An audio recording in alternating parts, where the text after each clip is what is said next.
పవన్ కళ్యాణ్ హీరోగా, young beauty Priyanka Mohan హీరోయిన్గా, దర్శకుడు సుజిత్ తెరకెక్కిస్తున్న భారీ చిత్రం ఓజీ.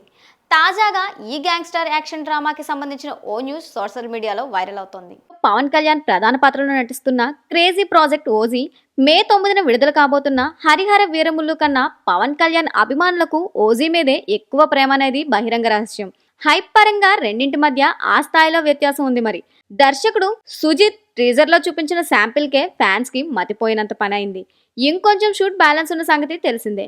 పవన్ డేట్స్ కోసం టీం ఎదురు చూస్తూనే ఉంది. పవన్ కళ్యాణ్ రాజకీయాల్లో బిజీగా ఉన్నందువల్ల వీరముల్లికి ఏప్రిల్లో, ఓజీకి మే జూన్ నెలల్లో కాల్ షీట్స్ ఇస్తాడనే ప్రచారం ఫిలిం నగర్ వర్గాల్లో ఉంది. నిజానికి ఈ సినిమాని సెప్టెంబర్ 27న రిలీజ్ చేయాలని అనుకున్నారు.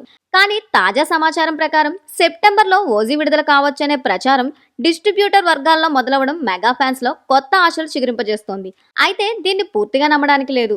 ఎందుకంటే హరిహర వీరముల్లు మేలో వస్తే కేవలం 4 నెలల గ్యాప్ లో మరొక Pawan Kalyan pan India movie రావడం అనుమానమే. పైగా పోస్ట్ ప్రొడక్షన్, డబ్బింగ్, ప్రమోషన్ అంటూ 1,00,000 వ్యవహారాలుంటాయి. అదే నెలలో అఖండ 2 తాండవం, సంబరాల ఏటిగట్టు, అక్టోబర్ మొదటి వారంలో కాంతారా చాప్టర్ 1 ఉన్నాయి. ఓజీ వస్తే సాయి ధరమ్ తేజ్ తప్ప మిగిలినవన్నీ తప్పుకుంటాయని గ్యారంటీ లేదు. ఓజీ సినిమా ఓటీటీ హక్కులను నెట్ఫ్లిక్స్ ను దాదాపు 92 కోట్లకు కొనుగోలు చేసినట్లుగా టాక్ నడుస్తోంది. ఇదే నిజమైతే పవన్ సినిమాల్లో ఇదే అత్యధికం కావచ్చు. ఇక ఈ సినిమా స్ట్రీమింగ్ కి నెట్ఫ్లిక్స్ 2025 స్లాట్లను కేటాయించిందంట.